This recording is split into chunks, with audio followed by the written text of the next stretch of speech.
Olá, gente. Boa noite a todas e todos. Queria agradecer a presença aqui de vocês. Meu nome é Thiago Guarnieri e eu coordeno o núcleo de espetáculos na Casa Museu Maclabim. Eu sou um homem branco de cabelos castanhos escuros e uso óculos com olhos claros. Estou vestindo uma camiseta preta e essa atividade que a gente vai realizar aqui hoje, ela integra o Plano Anual Casa Museu Maclabim Digital 2024, contemplado pelo Programa Municipal de Apoio a Projetos Culturais, PROMAC, da Secretaria Municipal de Cultura de São Paulo, e é patrocinado pelas empresas Mercer e Marsh McLean. Aproveito também aqui para agradecer às nossas intérpretes de Libras, Grace Santos e Gabriele Martins. Bom, sobre as suas questões, vocês podem enviar todas no chat, que ao final da conversa a gente vai ter um momento para debatê-las, enviar para o Zito, para o Tcheco. Enfim, sobre o tema deste ano, né? Neste ano, o tema curatorial da Casa Museu Imaclabim é Novo Mundo, Territórios e Identidades. E por meio deste eixo, a nossa programação visa reavaliar os conceitos sobre o continente americano, buscando novas leituras e perspectivas sobre sua geografia, suas diversas populações e suas manifestações culturais. E é neste contexto que a gente convida a Alice Tcheco para falar sobre sua produção contemporânea composicional no contexto da América Latina, com participação de Joaquim Zito Abreu nessa mediação e nessa prosa desse arte-papo com Alice Tcheco. Aproveito aqui também para agradecer a presença de todo mundo e falar um pouquinho sobre quem são os nossos mais que especiais convidados. LC Tcheco, ele é um compositor sônico visual, né, exponencial aí no panorama experimental da música contemporânea. LC Tcheco, ele tem representado o Brasil na área de multimeios. Sua obra, com mais de 300 peças compostas, abarca repertório sinfônico, intervenções sônico-visuais, projetos sônicos para vídeos e filmes. Possui doutorado pela Unirio com Master of Music Composition na Universidade do Colorado e na Universidade de Columbia, em Nova York. Sobre Joaquim Zito Abreu, a gente comenta que ele é um percussionista, membro do ensemble Batucada Anárquica do compositor L.C. Tcheco desde 1989. É proprietário e diretor do Estúdio dos Lagos, dedica-se a divulgar compositores brasileiros com projetos patrocinados pela Petrobras, Funarte, Sesc, Proac. E, enquanto formação, ele possui diploma de percussão e música de câmara do Conservatório de Estrasburgo, na França, sob orientação de Jean Baptiste, e Séjourné e Detlef Kiefer, do grupo Les Percussions de Estrasburgo. Enfim, queria aqui agradecer muito a presença de vocês e passo a palavra para o Tcheco e para o Zito, para essa prosa, para esse arte-papo. Boa noite. Boa noite. É uma alegria participar do Arte Papo da Casa Emma Clabin e mando aqui agora os meus agradecimentos à doutora Adriana Lisboa, nossa produtora, e a Eduardo Seabra, que é o nosso coordenador de comunicação online do Ensemble Batucada Anárquica. Como a conversa hoje é sobre música, nada melhor do que a gente escutar antes de começar a conversar. Então, eu vou pedir ao Tiago que ele coloque a peça Ambiência 1. Som. Essa peça é uma das minhas primeiras composições profissionais. Ela é de 1971. Eu tinha acabado o bacharelado em Brasília de composição. Nessa peça vocês vão escutar já as técnicas ampliadas para voz, para piano, para violoncelo, mas como é só áudio, vocês não vão ver a light installation que essa peça tem. A execução dessa peça foi feita nessa gravação em Minneapolis, no final dos anos 70, por membros da St. Paul Chamber Orchestra, a cantora Maggie Smith, o violoncelo Darius Coda e no piano Philip Burns.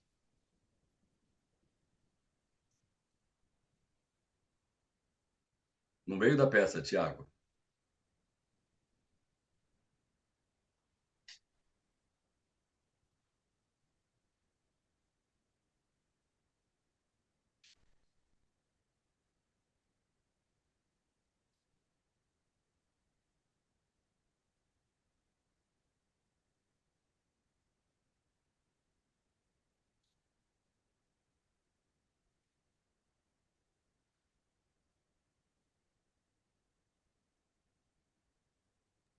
Tcheco, eu só vou pedir desculpas que eu acabei compartilhando e esqueci de compartilhar o áudio, tá? Vou repetir novamente. Ok. Vou compartilhar novamente, desculpas. Agora vai sair.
Obrigado, Tiago.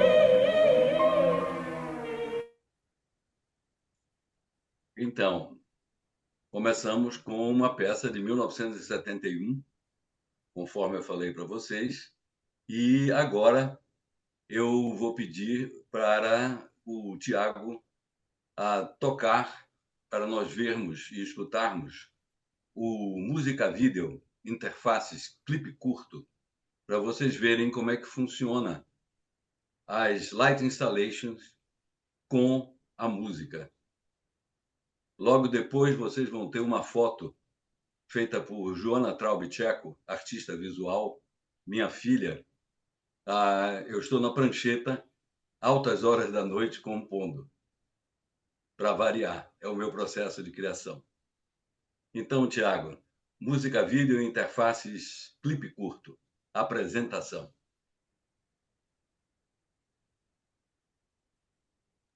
Tcheco, o arquivo que eu tenho aqui, ele é em vídeo, É assim, né? é Música, música e vídeo, vídeo. clipe curto, mas Isso, quando uma eu música e abro, ele vídeo. não aparece o vídeo. Eu vou compartilhar. Hã? É uma pena, eu não. Ué? Ó, eu vou abrir, ele vai abrir.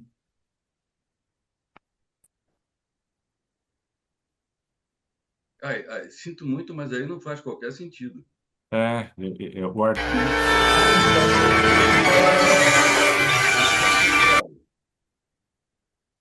Sem a imagem, não tem o que eu sentido. acabei de falar, né, que a É. gente ia ver as light installation, Tá, eu installation de cada vou. peça A e gente tem tudo, uma seria bem solução aqui. interessante, né? A gente tem uma solução. Ah, A Adriana, acho que ela pode pedir para compartilhar. Eu só bom, preciso. enquanto isso, a gente vai batendo um papo, né? Um arte-papo, enquanto a Sim, gente por vai ver favor. esse compartilhamento, né? Bom, eu acredito em construir um outro Brasil possível, um mundo melhor por meio de educação e arte. Eu penso sempre em coletivos compostos por indivíduos. Reticulação. Eu me norteio por compartilhar e não por competir. Na minha opinião, cultura, arte, educação são fundamentais e devem ser totalmente patrocinadas pelo Estado. A indústria cultural é autossustentável. Ela não necessita de fomento nem ajuda do Estado. Ela própria gera os seus próprios recursos. O artista, na minha opinião, também deve ser um educador, deve trabalhar a educação por meio da arte. Então, vamos soltar interfaces.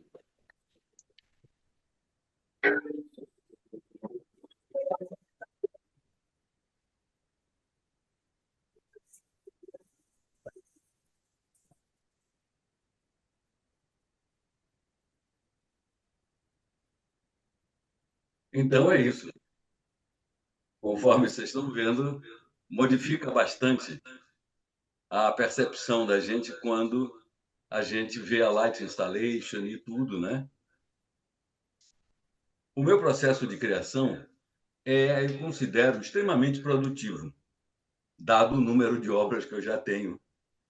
É gratificante, eu posso dizer que assim é um prazer, porém é extremamente árduo. Coerente com essa ética de reticulação e compartilhamento, eu criei o Ensemble Batucada Anárquica em 1989 e dirijo ele até hoje. Nós já fizemos 45 edições da série Interfaces, divulgando o meu trabalho. Formei também outros grupos, como o Núcleo de Música Experimental e Intermídia do Rio de Janeiro, com compositores cariocas, o Pan Ensemble, um grupo instrumental para divulgar a produção pan-americana, e o grupo experimental do Conservatório Brasileiro de Música do Rio de Janeiro. Essa é a foto que eu falei, onde vocês podem imaginar um pouco o árduo processo de compor. E, ao mesmo tempo, eu reitero, gratificante.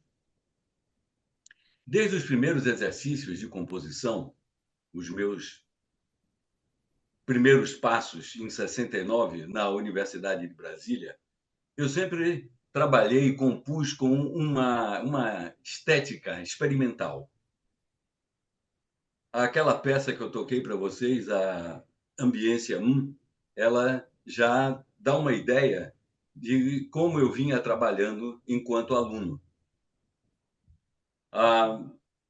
Uma das características fundamentais do meu trabalho é essa interlocução com música e intervenção visual, ou seja, luz, light installation, que é uma instalação de luz.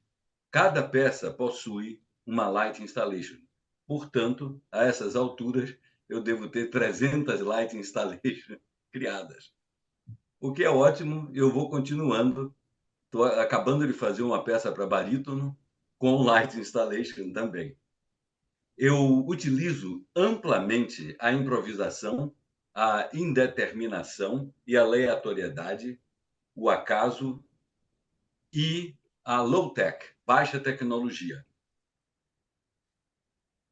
Eu escrevo as minhas peças com a notação gráfica híbrida e trabalho sempre com a pesquisa continuada de novas sonoridades e técnicas instrumentais ampliadas. Eu tenho uma intensa interação com o intérprete. Eu amplio o papel do intérprete de executor para também criador, porque ao propor ao intérprete improvisação, indeterminação e acaso, ele se torna um participante criativo na obra, ele colabora com a criação da obra. Eu me norteio basicamente por frases do Cinema Novo, Glauber Rocha, o que significa uma ideia na cabeça, uma câmera na mão e a imagem suja. E eu traduzo isso para a música como um som na cabeça, uma partitura manuscrita, escrita à mão, e o borrão sônico. Bom, quando eu trabalho com vídeo, cinema, para mim a imagem e a música têm o mesmo peso. Eu não trabalho com trilhas sonoras, eu faço projetos sônicos. E isso não é nenhuma novidade. O grande diretor russo, Eisenstein, pensava assim. Portanto, isso não é uma ideia minha, mas eu apoio plenamente o Eisenstein e sigo nessa linha de um equilíbrio entre música. A música, para mim, ela não vai apoiar a imagem, definir a imagem, ela vai dialogar com a imagem. Trabalho bastante também com intervenções sônicas em espaços públicos e projetos sônicos para filmes, vídeos. Bom, agora, Tiago, eu vou lhe pedir a música vídeo Noite do Catete 5. Essa peça é uma das primeiras e talvez únicas obras da literatura musical experimental atual para berimbau, cachixi, solo. É uma amálgama eletroacústico. Nós podemos observar nesse vídeo as técnicas ampliadas para tocar o berimbau. Quem executa essa peça é o nosso grande percussionista Joaquim Abreu Zito. Então, Tiago, Noite do Catete 5.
Tiago, eu vou lhe pedir para tocar agora.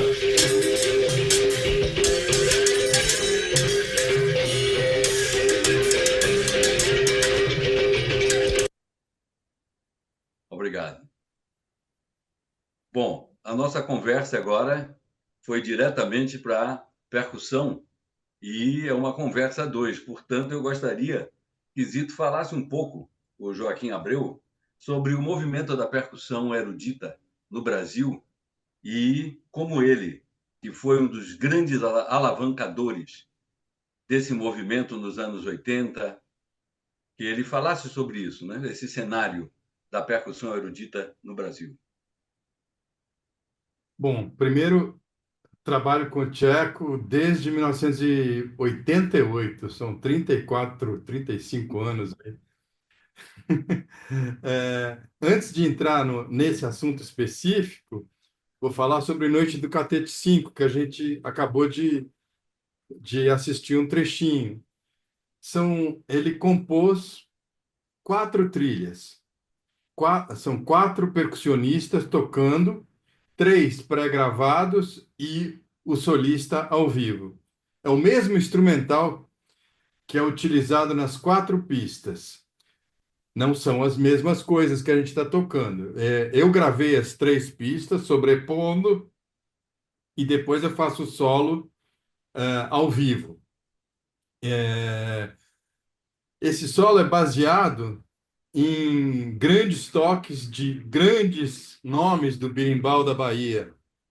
Pastinha, Gato Preto, uma série de grandes capoeiristas.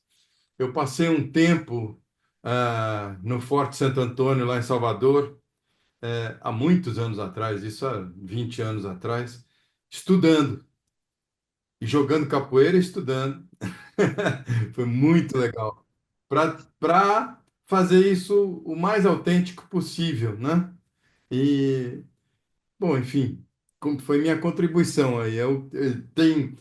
Tá aberta, a peça pode ser gravada por outros percussionistas. É muito importante a instalação visual, essa coisa sonora, esse ambiente que se cria com a iluminação das cabaças. Tudo isso faz parte, da composição. É extremamente original. Acho que você vai procurar aí na literatura brasileira ou na literatura internacional. Tem pouquíssimas, não tem mais que três, quatro peças que utilizam o berimbau como solista, né, dentro desse panorama da música erudita contemporânea. Bom, aí vamos voltar para a pergunta do Tcheco. Exato, exato. O cenário da produção, da percussão erudita brasileira, né? Isso. Bom, eu vou começar falando sobre o movimento para percussão. A percussão aqui tratada como um instrumento sinfônico, um instrumento erudito, de pesquisa, de renovação de linguagem. O primeiro grupo de percussão com esse objetivo surgiu em Salvador, na Universidade Federal da Bahia, nos anos 60. O grupo, então, o famoso grupo de compositores da Bahia, usava os instrumentos de percussão para suas pesquisas sonoras. Então, você tem Kohreuter, Widmer, Fernando Cerqueira, Rinaldo Rossi, Jamari de Oliveira, Nicolau Cochrane-Nial, Lindenberg Cardoso. Eram os compositores da época e que pesquisavam percussão para criarem novos timbres, novas paisagens sonoras. Isso década de 60. Foi o 60. primeiro. Milton Gomes também. Como? Milton Gomes. Milton Gomes, claro. Nos anos 70, surge o grupo de percussão do Brooklyn Paulista. Aí sim, um grupo formado por estudantes e profissionais percussionistas, muitos que já tocavam no Teatro Municipal de São Paulo, liderados por Cláudio Stefano. Eu fui aluno de Cláudio Stefano, entrei no grupo em 1977. A gente fez estreias de várias obras, né? Era um grupo muito ativo na década de 70. Então, fizemos Exit, de Vili Correia de Oliveira, outras obras do Vili, que eu não vou me lembrar o nome, Chiusa a Sete, fizemos Mário Ficarelli, Poço e o Pêndulo, Camargo Guarnieri, que escreveu na década de 40 a primeira peça para percussão sinfônica, solo, e que foi interpretada pelo grupo do Brooklyn na década de 70 também. Muitas obras. Logo em seguida, veio o Percussão Agora. O Percussão Agora, formado por John Bowdler, Elizabeth Del Grande, Mário Frungilo e o Zé Carlos. Foi um grupo muito importante também, que liderou todo um movimento no final dos anos 70 e início dos anos 80. Em 88 eu conheci o Tcheco. Antes disso, eu saí do grupo do Brooklyn e procurei um lugar para estudar percussão voltada para esse ambiente da música contemporânea. Eu tinha certeza com 20 anos de idade que era isso que eu queria fazer na vida. Grande. E aí Muito bom. consegui uma bolsa de estudos, fui para Estrasburgo estudar com os membros do Le Percussion de Strasbourg, que na época era o grupo mais importante de percussão do mundo, né? Trabalhando com Xenakis, com Stockhausen, com Berio, com Messiaen. Toquei na última ópera do Messiaen, na Ópera de Paris. Enfim, foi uma experiência incrível como aluno, né? Como aluno, bem compreendido, de ter pertencido a esse movimento que acontecia lá na Europa e me deu mais certeza ainda de querer voltar para o Brasil e implementar esse gênero de repertório aqui. Foi uma coisa assim. O Battini, que era o líder do grupo de percussão de Estrasburgo, me disse: Ó, se você quiser ficar aqui, tudo bem, mas eu acho que se você voltar para o Brasil, você vai ter condições de implementar um projeto voltado para a música brasileira e para a música latino-americana lá, e eu vou apoiar você, quando você quiser vir mostrar esse trabalho na Europa. E eu segui os conselhos dele, ele tinha me conseguido uma bolsa de estudos, enfim, foi uma coisa que eu achei que ia funcionar, e funcionou, deu certo. Então, voltando para o Brasil, entrei na Sinfônica Brasileira, que precisava de um trabalho, e depois de 2 anos na Sinfônica Brasileira, eu falei para mim mesmo: esse não é o meu mundo, eu não quero continuar no ambiente sinfônico, nada contra, tenho um grande respeito por todos aqueles que se dedicam à música sinfônica, mas o meu caminho era com a música experimental, com a música de câmara, é, voltada para a difusão da percussão. E aí, então, comecei a dar aula em festivais e tal. Conheci o Tcheco em 88, no Festival de São João del Rei. E aí, Exato, a exato. primeira peça que a gente bolou, lá em São João del Rei, chama Em Círculos, que é uma peça que eu fiz no final do ano, depois do festival, né? Que ele compôs depois que acabou o festival, era em julho, né? Toquei com Lulu Pereira, na Sala Funarte, no Rio de Janeiro, na época. Era trombone baixo e percussão, em que eu ficava girando que nem um peão, assim, com luzes, sempre, os projetos do Tcheco, sempre com luzes e tal. Uma peça incrivelmente impressionante e que eu recomendo vivamente aos percussionistas e trombonistas que coloquem em cena, porque é uma peça maravilhosa e que faz muito tempo que não é tocada. Na sequência, assim, questão de meses depois, fizemos Distâncias 2, que aí era a mesma formação, trombone, percussão e uma soprano, Lucila Trachtenberg. Essa peça a gente estreou na Bienal de Música Contemporânea da Funarte. Fez um sucesso incrível, assim, uma linguagem fabulosa, né? E assim vai indo. Depois eu vou entrar mais na sequência. Fiz Brasil SA, extração de impostos, com o barítono, famoso barítono Eládio Gonzalez, também estreada numa Bienal de Música Contemporânea da Funarte. Peça incrível. E Depois você tocou com o Marcelo Coutinho também. com Marcelo Coutinho também. Anos depois, isso aí uns 10 anos depois. Pois é. E fizemos. Bom, daí eu montei o Duo Diálogos com o Carlos Tarcha, grande percussionista Carlos Tarcha. Isso era final de 88. E aí eu volto para São Paulo, para a gente estar na mesma cidade, ensaiar mais e unir forças. Do Diálogos foi um grupo de percussão muito importante na década de 90, né? A gente levou o repertório de música contemporânea brasileira para o mundo.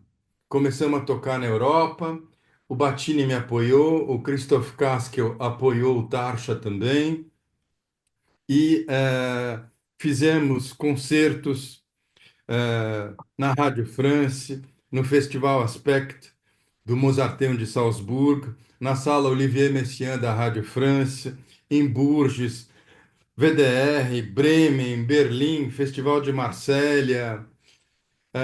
Eu diria assim, foi muitos trabalhos junto com Thierry Miroglio, um percussionista francês que formava o trio franco-brasileiro, porque percussão precisa de muito instrumento, então a gente tinha que ter um apoio internacional, que era o Thierry, um local onde a gente ensaiava lá em Paris, e ele tinha um instrumento, ele tinha não, ele tem um instrumental fabuloso, então nos ajudava, circulamos bastante pela Europa, depois pelo Brasil inteiro também, circulamos juntos, eh, com apoio do SESC, com apoio da Funarte, e eu diria que o ponto culminante desse trabalho do Diálogos foi quando nós fomos convidados para o festival Sonidos de las Américas, no Carnegie Hall de Nova York, onde a gente realizou três concertos. Dois concertos de música de câmara no Vale Hall, que é uma sala menor dentro do Carnegie Hall, destinada à música de câmara. Estreamos uma peça do Tcheco fantástica, que chama-se. Um minuto só que eu estou olhando aqui.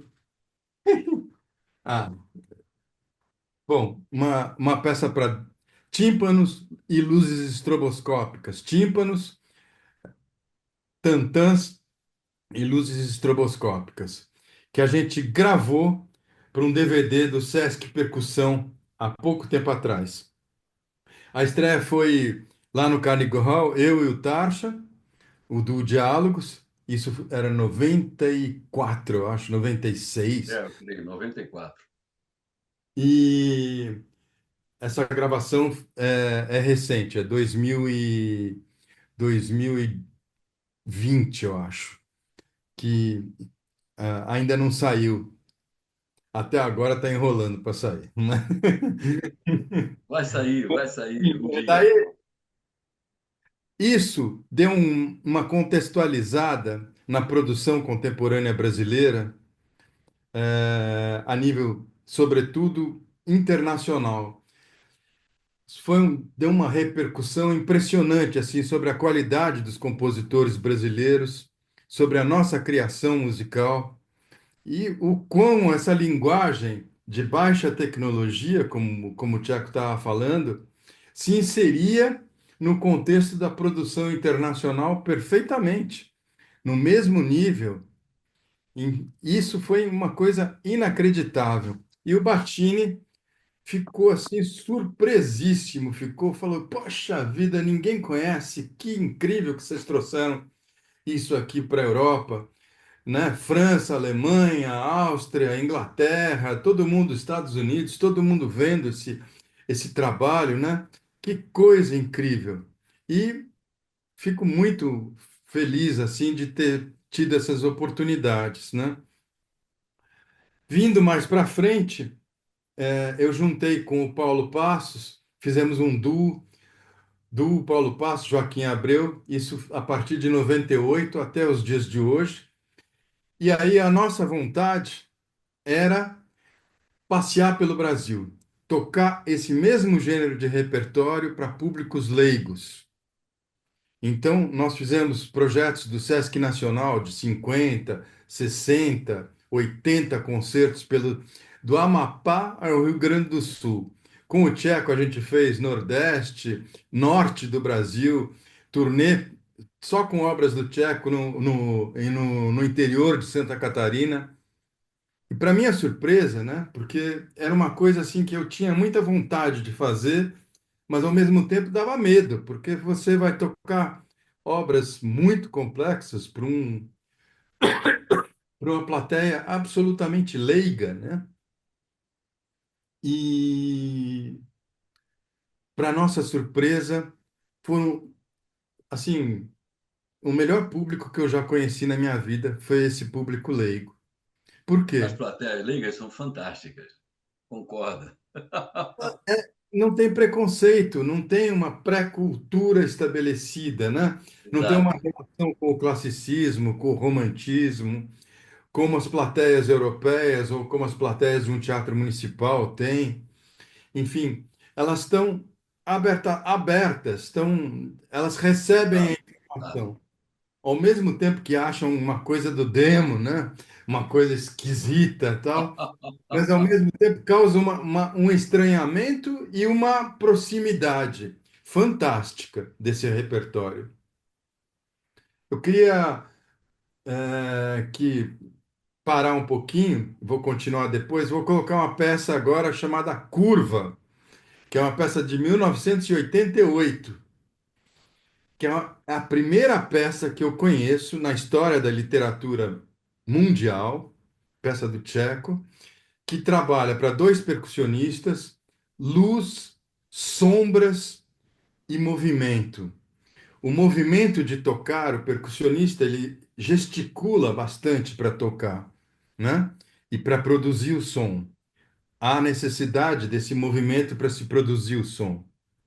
E esses movimentos geram sombras.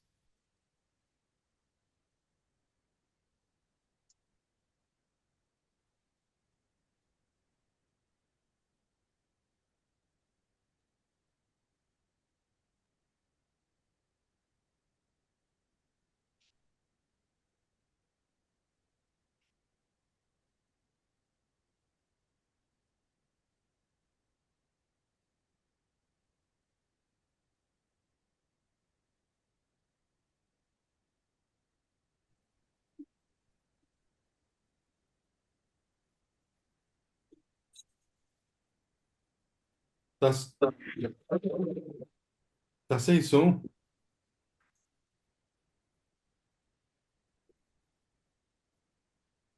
Aqui está com som.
Todos os gestos de levantar as mãos, abaixar as mãos, todos esses gestos estão anotados na partitura. 1988, olha que ideia genial do Tcheco. Isso aí,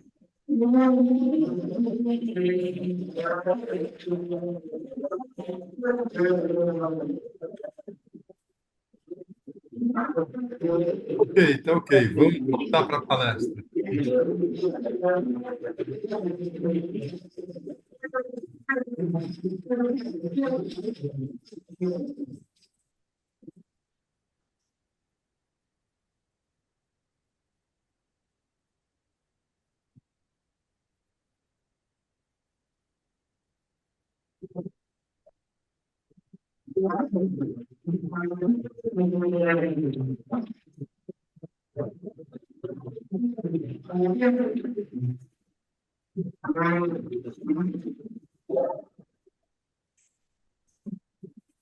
Vamos voltar para a palestra?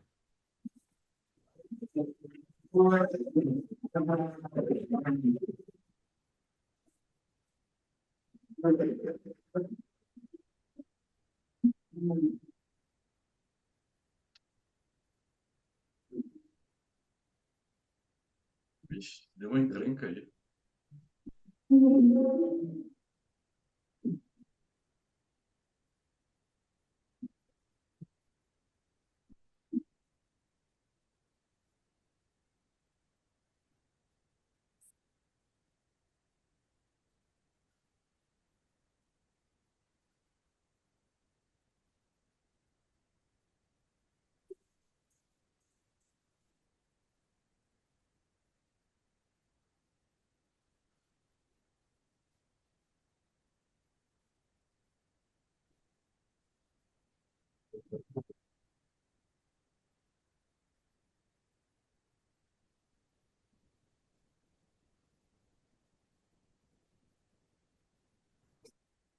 Então, a partitura do Tcheco, ela detalha a posição das baquetas, o movimento, o tempo necessário para cada movimento e onde as luzes têm que ficar para criar essas sombras, né?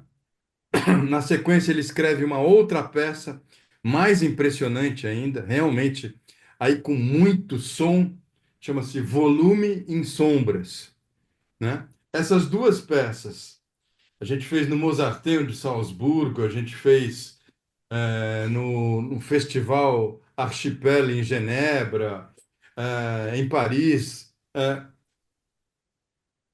As plateias vinham abaixo, porque uma linguagem extremamente contemporânea como conceito, como ideia, e ao mesmo tempo de uma simplicidade. Mas havia que se compor isso, havia que se pensar e colocar, detalhar isso no papel, na partitura. Então, está aqui também um convite a que outros percussionistas refaçam esse repertório. Quando a gente fazia isso no interior do Nordeste, nossa, era uma coisa incrível, impressionante a relação com a plateia, porque a gente toca uma série de rítmicas bem brasileiras, né? São células assim de elementos de música popular extremamente reconhecíveis para qualquer pessoa do Brasil e também do exterior. Todo mundo reconhece. Só que a maneira como essas células estão dispostas na partitura, aí não. Aí é outra história. Pois é. É uma das coisas bem interessantes dessa peça Curva é que, na época, eu perguntei ao do Diálogos, eles estavam viajando numa caminhonete, eu creio que uma caminhonete veraneio, e eles levavam o instrumental todo. E eu perguntei, bom, que instrumental vocês levam na caminhonete? E eles me deram uma listagem do instrumental. E eu perguntei, daria para colocar dois refletores, tá? Dois refletores de palco na caminhonete? Disseram, dá, sim, tem espaço. Então a peça foi feita em cima do instrumental que estava dentro da caminhonete e da possibilidade de eles levarem os refletores juntos para o local do concerto, né? Como o Zito estava falando, eu trabalho com o que eu chamo de escrita gráfica híbrida. Híbrida porque eu trabalho também com a escrita tradicional. Eu incluo, quando eu preciso de ritmos extremamente específicos e precisos, eu trabalho com a escrita tradicional, que é a mais precisa do que a gráfica. Então, essa junção eu chamo de escrita gráfica híbrida. Agora, isso não apareceu como uma ruptura, como uma tentativa de tornar, inviabilizar a escrita tradicional. Não, não, não.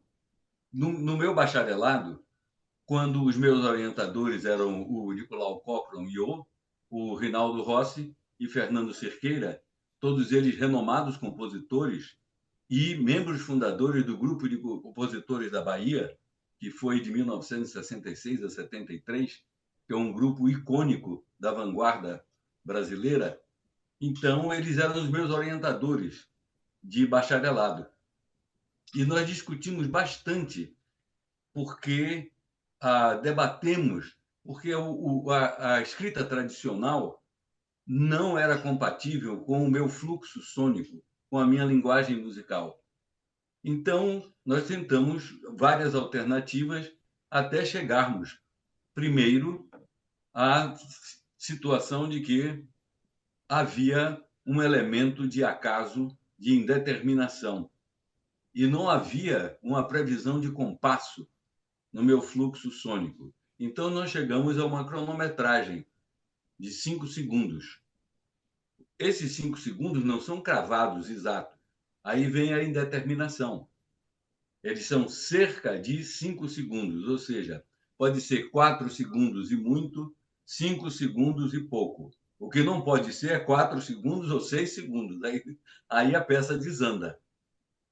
Então, primeiro foi essa parte da cronometragem e depois nós chegamos ao registro de duração, que são os ritmos e os sons longos e os sons curtos, que eu vou falar dentro em breve, né? E tem um fato que é característico também da minha produção, é que as minhas partituras estão todas feitas manuscritas. Não há um programa de computador que consiga fazer copiar a minha linguagem, felizmente ou infelizmente. Portanto, eu mantenho todas as minhas partituras, 300, feitas à mão. Eu queria ver uma partitura agora, por favor, Tiago. Ô, Tcheco, só queria pedir uma licença, uma ideia da Adriana. Por conta do Opa, último vídeo que não saiu o som, se você quer que eu tente compartilhar novamente para o público poder escutar um pouquinho, a gente deixar alguns segundos.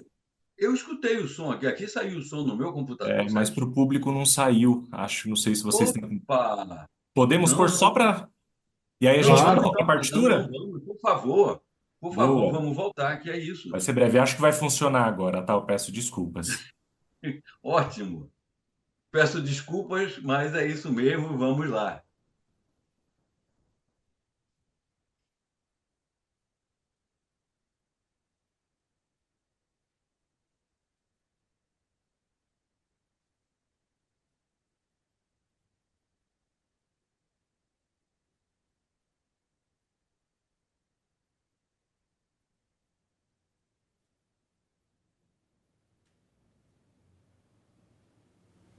Ainda não tem som.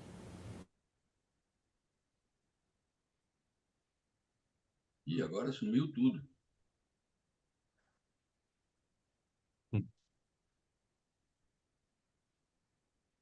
enquanto eles arrumam. Opa, já vai. Voltou a imagem.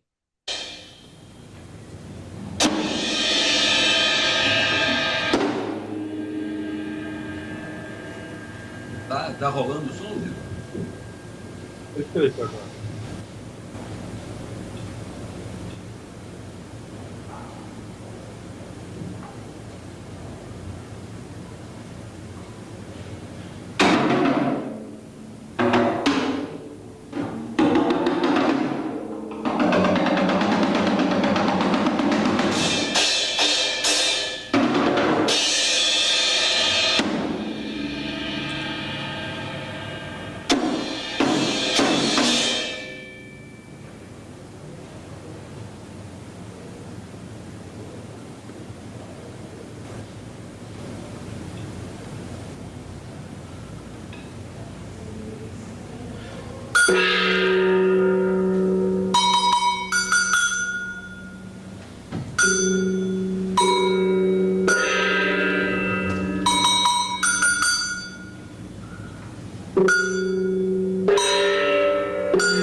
Bom, vamos dar continuidade, então. Agora vocês conseguiram curtir um pouquinho, tal, essa ideia de volumes sonoros e sombras. Voltando, então, estamos já lá no final dos anos 90, início dos anos 2000. Eu já falando do trabalho que eu tenho com Paulo Passo até agora. Fizemos turnês pelo Sesc Nacional, divulgando o repertório da música contemporânea brasileira, Brasil inteiro, do Amapá ao Rio Grande do Sul. O Tcheco escreveu uma peça incrível para nós, chamada Vermelho Escuro. Nessa turnê de mais de 60 concertos do Sesc Nacional, 2 meses de viagem, todo dia tinha concerto, era uma coisa impressionante. Só tinham a gente levou 2 instrumentos, porque era você tinha que a cada cidade era no máximo 3 horas de distância, seja de carro, seja de avião, para dar tempo de montar, de fazer as coisas. Não podia ter luz. Mas como que a gente ia fazer uma peça do Tcheco sem luz? Então ele bolou uma iluminação a velas. E o concerto mais icônico que eu me lembro, isso aqui é legal de trazer aqui, foi dentro da sacristia do Padinho Cícero. Lá, Meu Padinho Cícero. isso, lá no interior do Ceará, né? Eu esqueci o nome da cidade agora, uma cidade onde Crato. os romeiros todos se reúnem. Nós fizemos um concerto para romeiros do Padre Cícero. Acho que é Crato, a cidade. É uma outra, é próximo do Crato, mas é uma outra cidade que hoje tem uma universidade federal famosa lá. É, eu já fui tocar lá também, mas desculpe, gente, esqueci o nome da O cidade. Daniel comentou aqui Juazeiro do Norte. Juazeiro do Norte, exatamente. Eita! E, bravo, obrigado, Daniel. Em Juazeiro do Norte, então, dentro, não tinha teatro. Isso era 2000, 2002, por aí. Não tinha teatro em Juazeiro do Norte naquela época. Então, nós usamos a sacristia da Catedral de Juazeiro do Norte para fazer o nosso concerto. O Sesc nos colocou lá. E a gente fez a iluminação com várias velas, criando sombras, né? E o povo ia entrando e se ajoelhava, e a gente tocando uma peça para os sons da marimba, assim. Maravilha, que beleza. Olha, foi uma situação incrível de nunca vou esquecer, nunca, jamais esquecerei assim a reação do público. Ao mesmo tempo que alguns falavam que era coisa do demo e tal, a imensa maioria estava de joelhos, falando assim que se sentindo iluminado. Foi uma dessas coisas que não tem Carnegie Hall, não tem Rádio France, nada disso te toca de tal forma como você chegar numa plateia absolutamente leiga que se sentiu tocada mesmo, profundamente tocada por aquela música. Ao mesmo tempo, em seguida, a gente tocou de Oswaldo Lacerda, O Cravo que Brigou com a Rosa. E daí eles se sentir à vontade, música folclórica, tal, com elementos folclóricos, né? Um grande compositor Lacerda de música clássica brasileira, mas que, utilizando na sua estética nacionalista de elementos folclóricos. E fomos misturando obras assim, do contemporâneo ao mais tradicional. O ponto alto, sem dúvida nenhuma, foi Vermelho Escuro. No Amapá também, dentro do Sesc do Amapá, por uma plateia indígena, 98% das pessoas que estavam ali eram indígenas, que, que foram trazidos para esse espetáculo. O Wagner Campos, que dirigia o Sesc Nacional na época, conseguiu levar uma plateia indígena para esse espetáculo no Sesc de Macapá. O pessoal adorou. pessoal se sentiu assim ungido, falando conosco depois do concerto. São coisas que ficam, né? Ficam para como o poder da música e o poder da certo? ideia. Bom, vamos ver uma partitura então agora para ver aquela tal escrita gráfica híbrida. E aí a gente deu uns pulos assim para lá, para cá. Mas é isso mesmo, né? Isso é um bate-papo, né? Ou seja, é um arte-papo. Retiremos o bate. Ah, Tiago, você me mostra uma partitura, por favor? Então, pessoal, aí está uma partitura. Conforme vocês estão percebendo, não tem aquelas 5 linhas que nós chamamos de pentagrama. Penta 5 grama linha. Ela tem trigramas, 3 linhas. E aí são registros, grave, médio e agudo, e os registros intermediários também. E o instrumentista escolhe as notas que ele vai tocar dentro dos registros especificados. Então, a altura das notas dó, se é ré, mi, vai ser dentro dos registros e escolhido pelo instrumentista. Vocês também estão vendo linhas longas, espessas. Essas linhas longas são sons longos, sons muito compridos. E o ponto é o som mais curto possível. Vocês estão vendo que há uma notação tradicional aí, que é quando eu quero um ritmo específico, e vocês estão vendo embaixo, no rodapé quase da página, tem um retângulo, certo? Isso é um que eu chamo de retângulo de símile, de improvisação. Ou seja, eu dou os elementos dentro do retângulo e os instrumentistas improvisam com esses elementos. Eles podem omitir um elemento, a depender das especificações da peça, eles podem mudar a sequência da ordem dos elementos, enfim, é aí onde entra também a improvisação e a indeterminação. Bom, agora vamos ver para onde essa notação híbrida, né? Essa notação gráfica híbrida, o que é que resulta em som delas, né?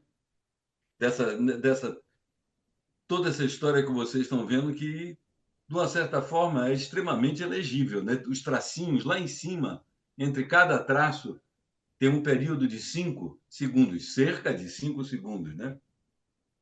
Bom, agora então vamos escutar alguns fragmentos de algumas peças. A Vórtice 7, por favor, Tiago. A Vórtice 7 é para 4 violinos, é o que eu chamo de amálgama eletroacústico, que tem também na Noite do Catete 5. 4 partes, o instrumentista toca uma ao vivo e pré-grava 3, que não são playback, por favor. Tocada por Luísa de Castro, uma grande violinista. Foi composto no ano passado, a Vórtice 7.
Obrigado, Tiago. Volte, por favor. Obrigado. E agora a gente vai escutar a Noite do Catete 10. Não, não é noites, é Noite do Catete. Para mim é sempre noite. Eu trabalho à noite, na alta madrugada. Então, Noite do Catete 10 foi composta há alguns anos, há uns 10 anos atrás. Quem toca é o grande Tomás Soares.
Obrigado, Tiago.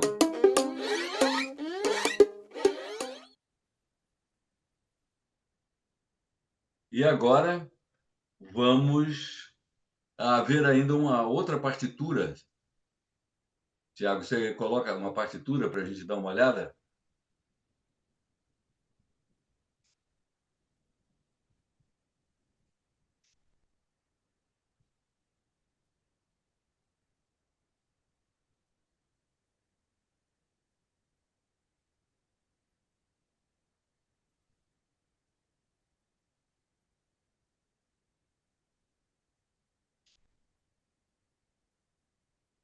Então, aí vocês podem perceber, essa é uma peça para violoncelo, solo, e aí vocês veem os traços em cima da música, são aqueles que eu lhe falei. Se você. Aqui tem algum problema que eu não consigo ver a parte de cima da partitura. A primeira linha da partitura está meia. Onde tem escrito circa 5, não sei se vocês estão vendo. Tem um bloqueador preto, um bloco preto aqui. Eu não estou entendendo. O que será isso? Na parte de cima. Na parte de cima, no topo da página. Eu tô achando que isso é algum problema do software, Tcheco, porque eu tô tentando Ai, tirar, eu vou Jesus. tentar fazer esse compartilhamento de uma forma diferente. Eu vou tirar e voltar para ver se resolve, tá? Ok. Bom, então nós continuamos com o nosso papo enquanto a gente vai resolver esse problema aí do software. Todos esses intérpretes são membros da Batucada Anárquica, o grupo do Luiz Carlos Tcheco há muitos anos. Tomás, violinista, Isso. mulher dele, o Paulo Passos, eu, Aloysio Neves, guitarrista. Já já vem. Isso, a primeira página, a capa. E aí, se você puder passar para a próxima página. Isso, lá em cima, na parte de cima, no cabeçalho da folha, vocês vão ver um círculo preto e depois um círculo parecendo um sol. Isso é iluminação. Começa com o refletor apagado e aí lentamente vai acendendo o refletor, a peça começa e o refletor ainda está acendendo até chegar no total, que é essa parte que parece um sol.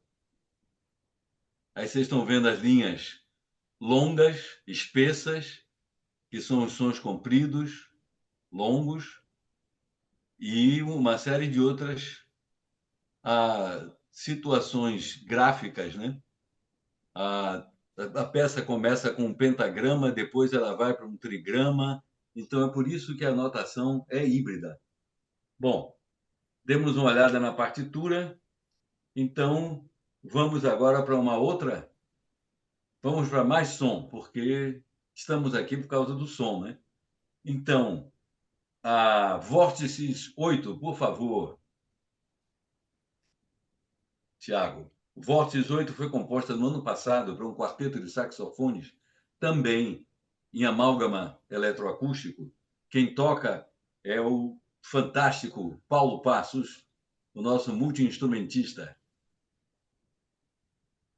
Mais ou menos a essa altura do ano eu estava compondo essa peça. É uma homenagem a Victor Assis Brasil, um dos nossos maiores intérpretes de jazz, ou jazz, e outros saxofonistas fantásticos.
Obrigado, Tiago.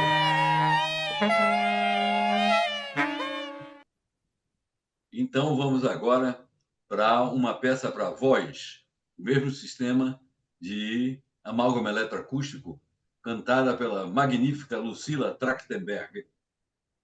A peça se chama Sound, que é som em inglês, e é o que o pessoal deu o nome, não fui eu que dei, de peça-palavra, porque apenas uma palavra é trabalhada nessa peça, que é a palavra sound. Todos os sons da palavra são decantados, decupados. Ela foi feita nos anos 80. Então, por favor, Tiago, sound.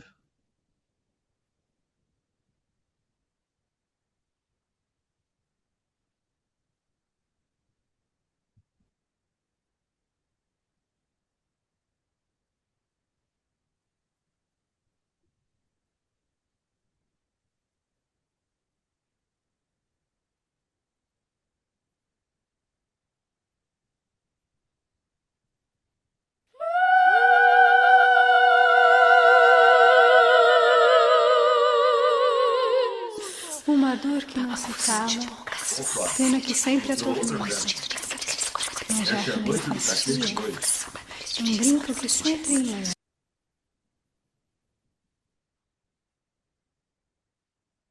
Tava a noite do Catete 2, né, Tcheco?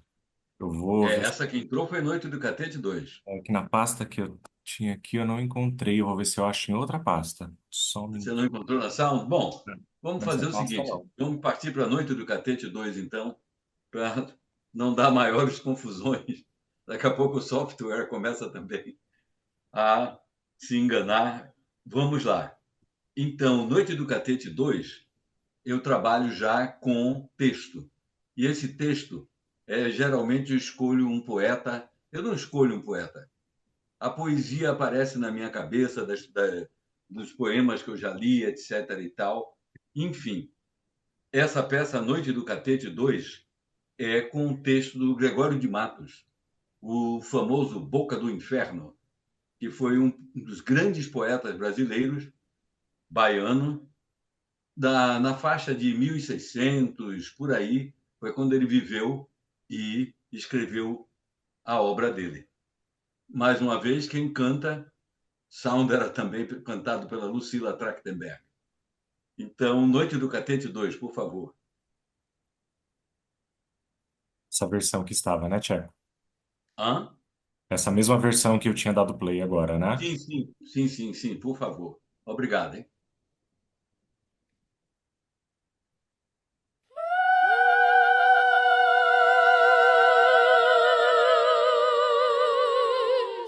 Uma dor que não se cala, pena que sempre atormenta. Mas já que nem fastia, um brinco que sempre enleva.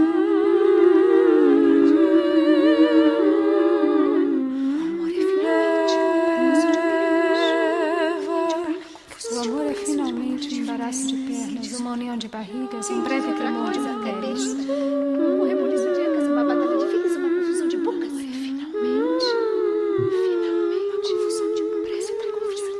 O amor é finalmente, finalmente, finalmente. Leva.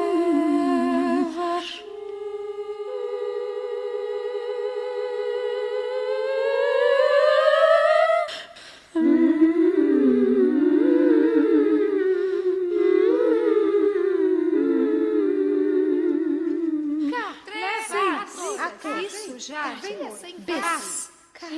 Sem arcas. Amor. Bis. Taz. Tia. Senhor.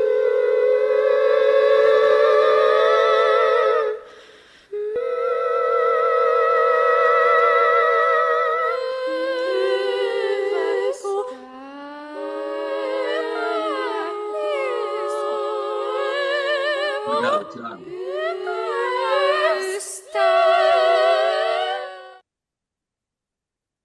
Essa peça eu trabalho também com um fragmento melódico de Juazeiro, de Luiz Gonzaga. Juazeiro, Juazeiro, me responda, por favor.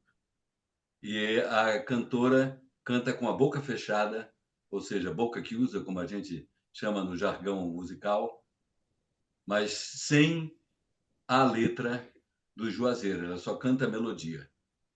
E vai entrelaçada nessa peça, conforme o Zito estava falando dos ritmos, também as melodias populares vão entrelaçadas com outras texturas, outras técnicas ampliadas, enfim. Agora eu creio que nós vamos para as música-vídeos. Tiago, dá para fazer esse salto? Noite do Catete 3.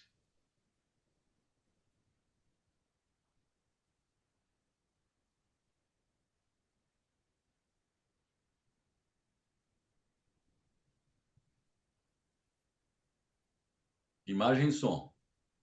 Isso.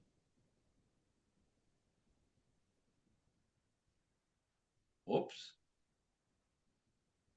Cri-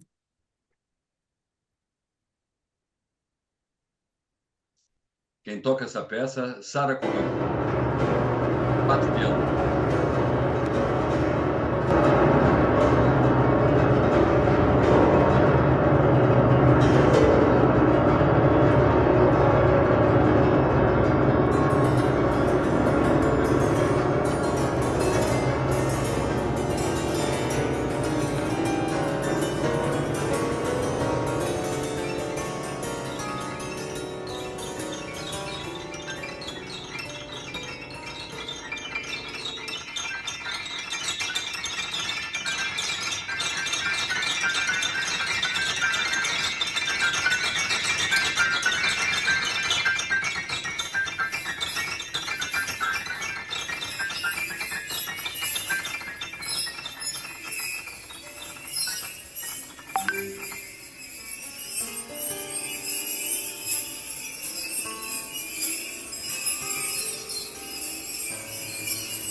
Isso. Tá, tá, tá, tá, tá, tá, tá, tá, tá, tá, tá.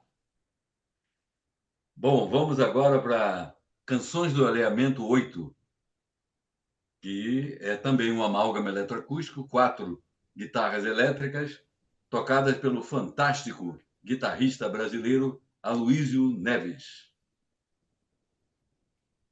É uma homenagem a Jimi Hendrix. Só estou querendo me localizar aqui, Tcheco. Hum. Que eu estava esperando a Adriana. Ela está logo depois de Noite do Catete 3, pelo que eu estou vendo aqui. Canções dos Dias Vãos? Não, Canções do Alinhamento 8. Eu não estou encontrando essa peça aqui, só um minuto.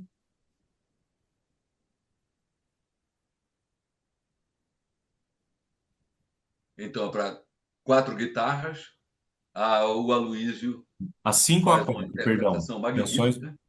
as- Achou? Eu achei aqui a 5 e a 4 para tambores. A 8 você não achou Canções do Alinhamento?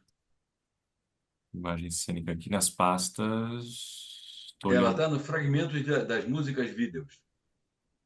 Música, vídeo, tem Noite do Catete 3, Canções dos Dias Vãos, Noite do Catete e a Curva, que foi aquele que a gente repetiu. Ela não se encontra aqui, Opa, Tcheco.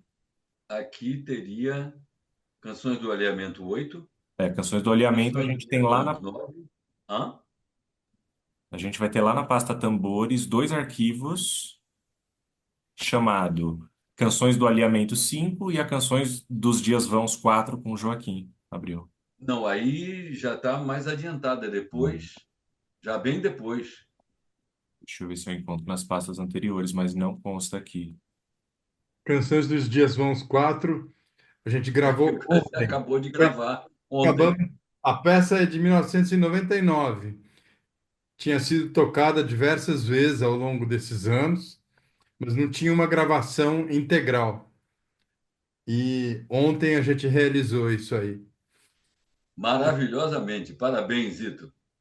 Ficou muito bom. Ficou muito bom. As peças do Tchek têm essa particularidade que eu acho incrível, né? Essa coisa de são peças para serem vistas e ouvidas. E muitas vezes a poesia está dentro delas também. São peças verbo-voco-visuais, como diria o Augusto Campos, né? Então, essa é uma coisa muito interessante e que tem fascinado plateias e compositores aí mundo afora, né? E que tem um poder de comunicação com o público leigo, insisto nessa questão, né? Porque todo mundo fala que a música contemporânea ela não se comunica. Exato. Grande engano isso, é um erro. A questão é que plateias com uma formação muito tradicional, clássico-românticas, as nossas plateias sinfônicas, mesmo de música de câmara, aí sim elas têm um estranhamento diante de outras linguagens mais contemporâneas, né? Preconceito, né?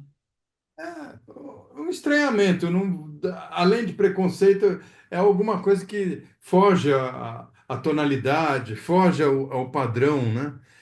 Mas, Exato. A é, zona de conforto é quebrada. mas as plateias leigas não, elas não têm essa formação e recebem com uma naturalidade incrível, né? Então, Exatamente. né? E essa linguagem é os dias de hoje. Os dias de hoje são assim. Essa coisa estranha, essa sobreposição de informações.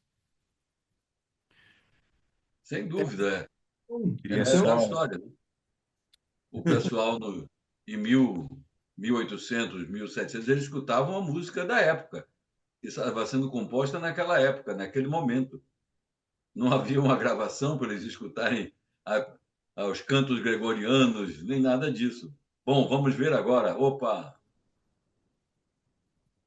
opa, opa, opa.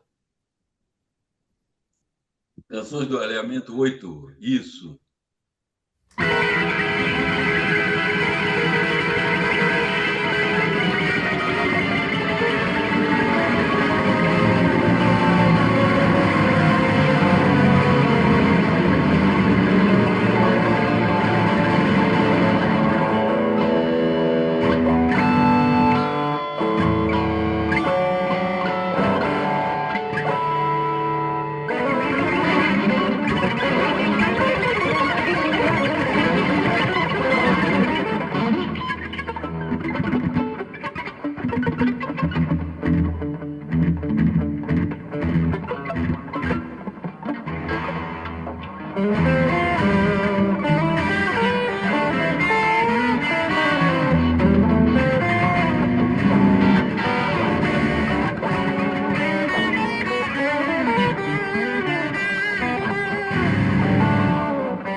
Obrigado, Tiago.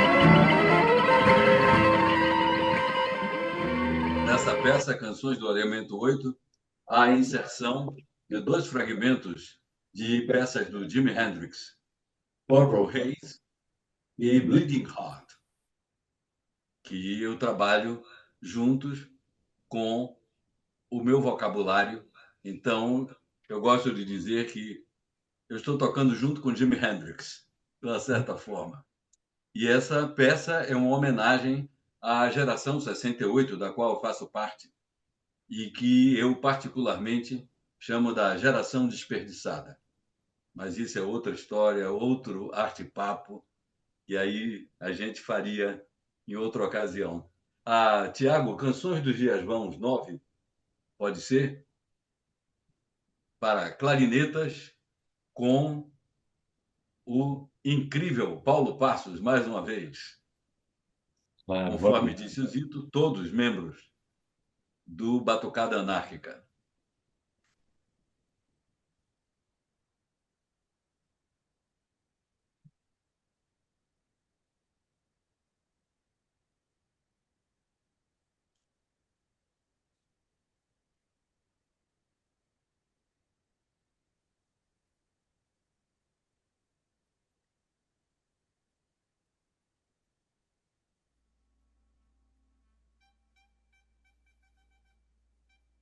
Opa! Isso.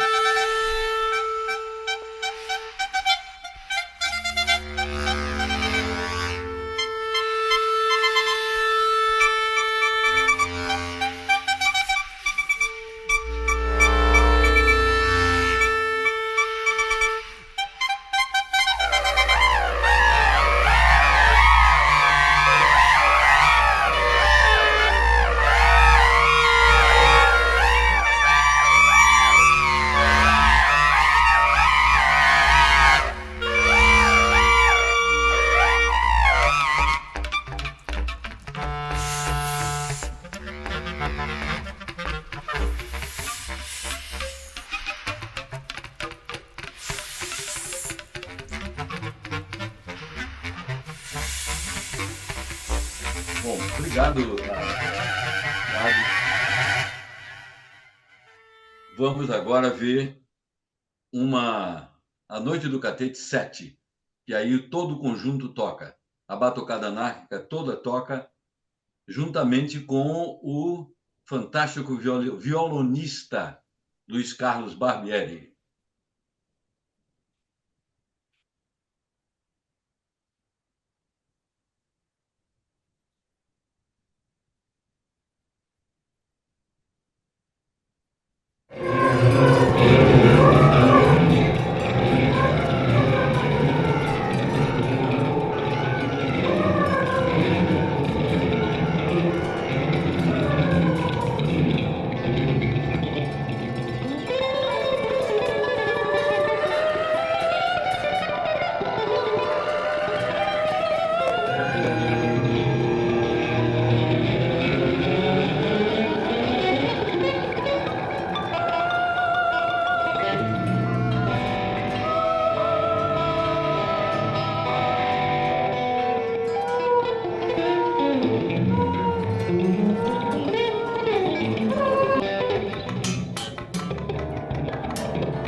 Tiago, eu vou lhe pedir para cortar, por favor.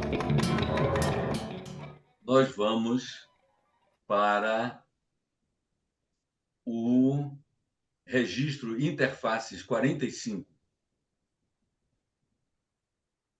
São imagens cênicas.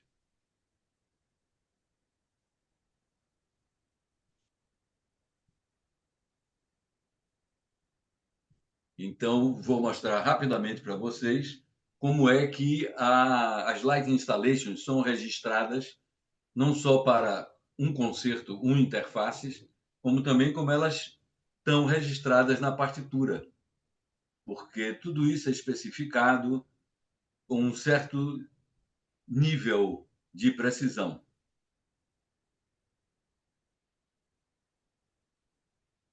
Um nível bem grande, não é um certo nível, um nível grande de precisão. Tá certo, obrigado.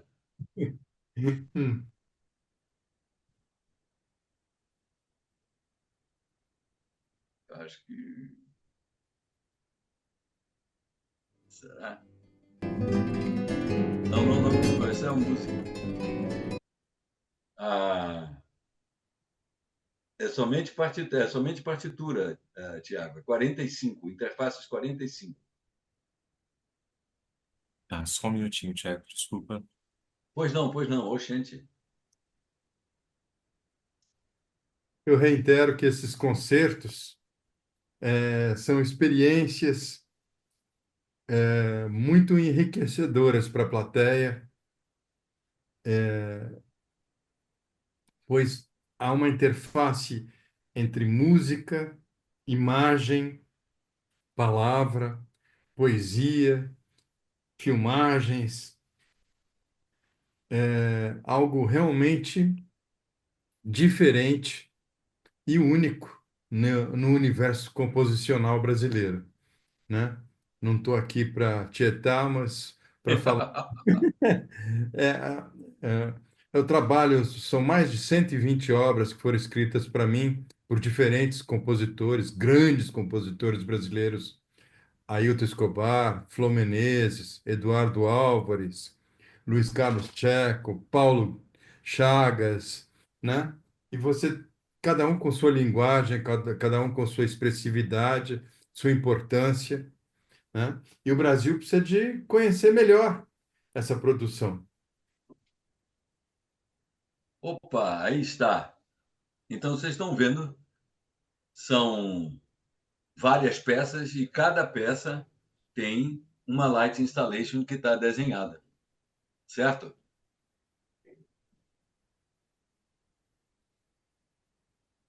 Entre uma peça e outra há uma light installation para intervalo e bem no início é a light installation para entrada do público.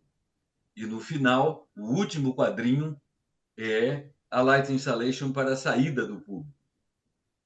Então é uma espécie de quadro a quadro, né, de storyboard, que é comum na produção cinematográfica e que eu capturei para fazer um trabalho mais simples de visualização para o técnico de iluminação, para um concerto que pode ser complicado. É simples, mas pode ser complicado. Bom, então nós vimos toda essa parte e agora eu gostaria que o Zito falasse um pouco sobre o trabalho dele já no Batucada Anárquica e tudo, assim, um breve comentário, e eu então entraria com a minha parte de educação, de educador, e a gente finalizaria esse bate-papo. Ou arte-papo. Então, vou fazer mais ou menos um apanhado, assim. A gente começou em 88, com o Festival de São João del Rei da UFMG. Sim, sim, sim. Daí, nesse período, o Tcheco escreve em círculos para trombone e percussão. Logo em seguida, faz Distâncias 2, que também era para trombone, percussão e voz, com a Lucila Trachtenberg e o Lulu Pereira. Em 89, ainda escreve Brasil S.A., que eu fiz primeiro com o grande barítono Eládio Pérez Gonzalez, a estreia na Bienal do Rio. Depois fiz com Marcelo Coutinho, em O primo algumas. Homo, Marcelo Coutinho, com um texto de Vianinha. É, fiz E acho, também. desculpe, Flávio Rangel, que Vianinha. Flávio É, Rangel. É a idade, é a idade. 89, o Duo Diálogos fez Curva, na Bienal de Música Contemporânea da Funarte, a estreia. Depois levamos esse projeto para a Europa, diversas cidades. Em 90, Volume em Sombras. Em 91, Songs of Oblivion 2, que é aquela peça com tímpanos. 5 tímpanos para cada um. A estreia foi na Rádio France e depois fizemos no Carnegie Hall. É, em 99, aí no meio disso tem outras obras, mas só para 99, Canção dos Dias 4, que a estreia foi em Paris, no Festival de Outono de Paris. E o tape foi gravado ontem, finalmente, a peça inteira. A gente só tinha feito o amálgama das três gravações e diversas apresentações enfim, ao longo da vida aí. Mas ontem a gente realizou essa peça inteira. A gente podia ouvir um trechinho do Canção dos Dias Vãos 4 aqui. Claro, Daí claro, claro, eu claro. continuo. Sem dúvida, Zito. A coisa é Por longa. favor, Tiago. Canções dos Dias Vãos. 2024.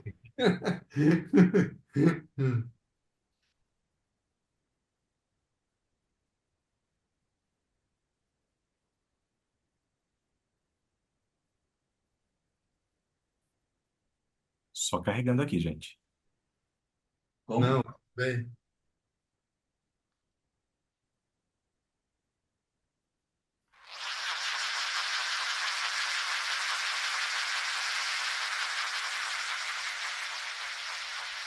São os berra-bois, ou rói-rói.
Ok.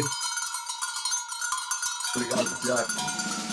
Então, a peça homenagem aos tambores, que são, de certa forma, entidades sagradas que nos permitem, em várias culturas, comunicar com outras situações, outras realidades.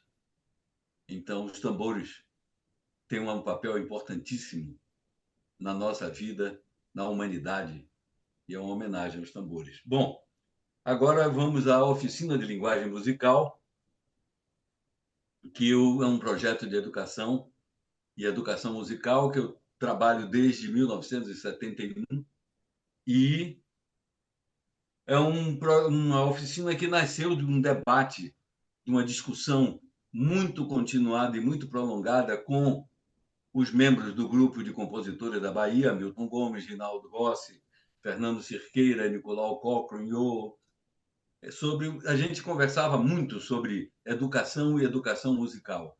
Eles eram compositores e eu estava iniciando meu trabalho, meus estudos, desculpem, de trompete. Mas éramos todos muito amigos e discutíamos sobre isso até que resolvemos criar a oficina básica de música e implantamos na Universidade de Brasília, no Instituto Central de Artes, Faculdade de Arquitetura, em 1969.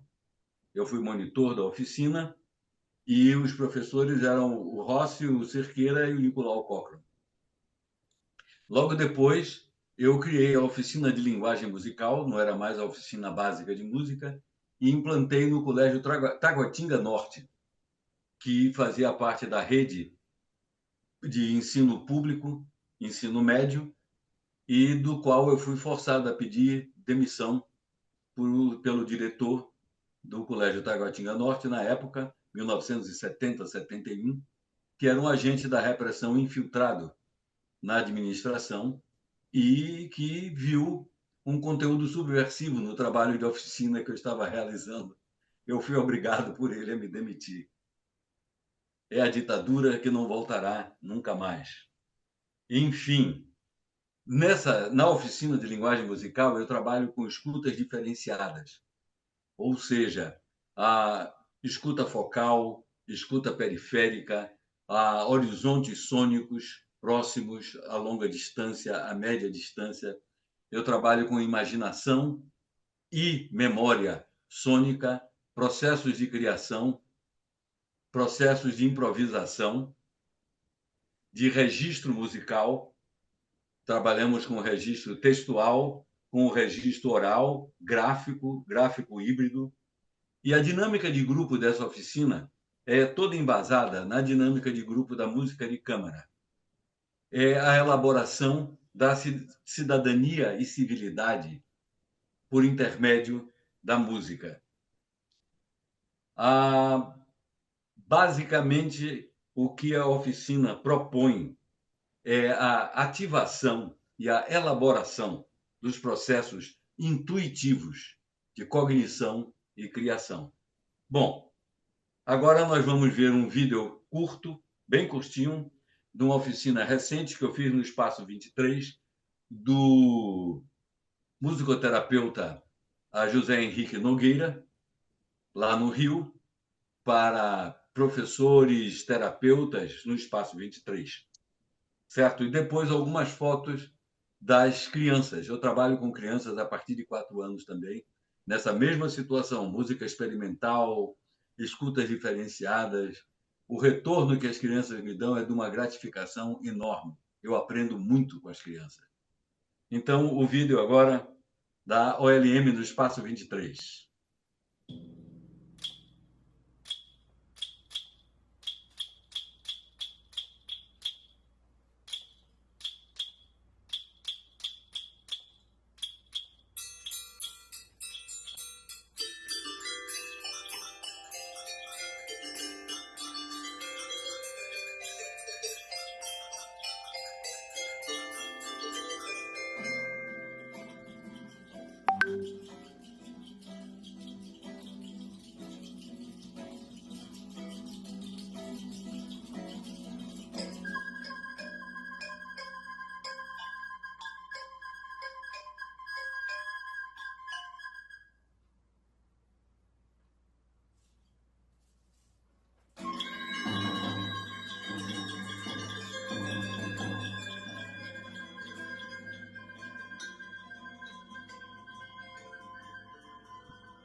Eu espero que a gente consiga ano que vem, a gente está concorrendo a um prêmio Petrobras Música para percorrer o Brasil, de norte a sul, ainda não saiu o resultado, cuja ideia é realizar concertos e oficinas lideradas pelo Tcheco, concertos eu e o Paulo Passos tocando, obras de diversos compositores, oficinas de linguagem musical para populações de baixa renda em diversas situações, quilombolas, indígenas, tudo mais, né?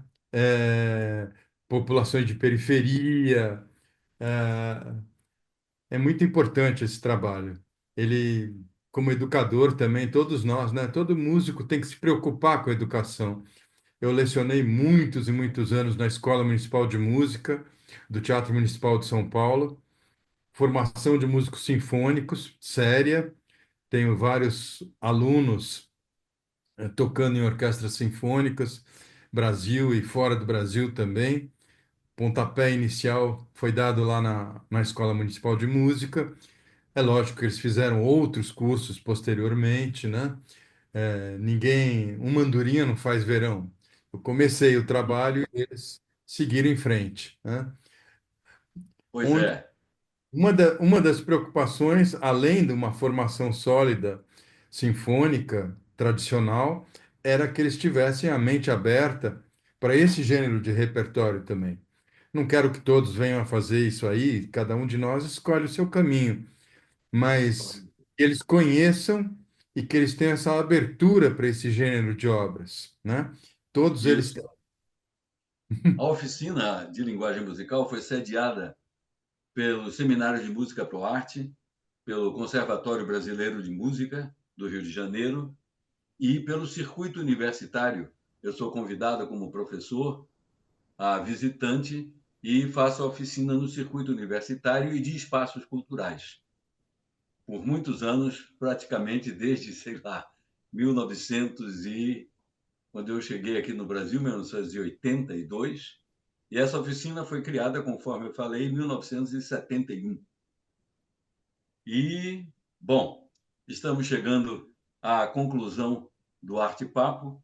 Eu gostaria de agradecer à equipe da Casa Emma Clabin, agradecer a todos que estão aqui, ou todos que estão aqui, pela atenção dispensada. E, no mais, pessoal, boa noite e boa sorte.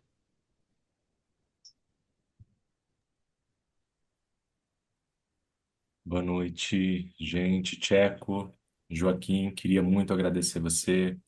Grace, que está aqui com a gente, também queria agradecer a sua participação, a produção da Adriana, ao João, que também ficou intermediando algumas questões aqui com a gente. E não vou deixar de fazer essa pergunta. Aliás, é uma curiosidade que a Fernanda, acho que Fernanda Garcia, se não falha a memória, vou olhar aqui no registro. Ela diz, lá logo no início, a peça Ambiência 1, ela diz: Uau, é a Gabriela Geluda? Ela ficou curiosa para saber se a voz é dessa, imagino, cantora. Queria deixar essa pergunta. Ah, não, não é a Gabriela Geluda. Ah, é a Maggie Smith. Ah, tá. Boa. Mas, gente, de todo A modo, acho Gabriela que. Geluda tocou essa peça recentemente e também faz parte agora do ensemble Batucada Anárquica. Ótimo. Gente, Ela e a Lucila fazem parte. A Meg Smith é da gravação de 1971. uau. A gente Registro ainda nem tinha importantíssimo. começado a estudar música. Gente, acho que é isso. Eu queria realmente agradecer. A gente já vai se aproximando aí das 9. Foi Isso. uma prosa muito importante, muito significativa. Queria convidar todo o Obrigado. público que está aqui com a gente a acompanhar a programação da Casa Museu Ema Clabin no site emaclabin.org.br, acompanhar o trabalho do LC Tcheco e do Joaquim Abril. Eu sei, eu acompanho ali nas redes sociais, tem o estúdio também do Joaquim. Acho tudo isso muito Lagos. importante, e que essa atividade também está sendo gravada e vai ser disponibilizada no YouTube o mais breve possível. Então vai ser um material de muita importância para a gente poder mais para frente aí refletir e saber com quem pôde experienciar muitas coisas aí para compartilhar com a gente nesse encontro. como disse aqui, né? Fantástico, criatividade e originalidade. E a gente está tendo muitos agradecimentos aqui nos comentários, e eu também faço meu agradecimento mais especial para vocês, Joaquim e Alice Tcheco. Muito obrigado por este. Obrigado a Obrigado você. a vocês e obrigado, mais uma vez, ao pessoal. Boa noite, gente. Boa Boa noite. noite, boa sorte.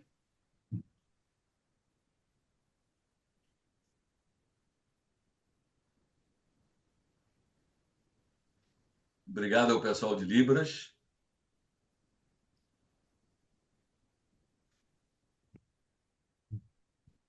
E acho que é isso. Vamos ver se tem mais comentários.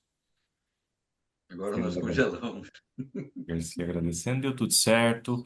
Eu vou encerrar aqui essa chamada, então, só com uma chancelinha, uma imagem que a gente precisa compartilhar.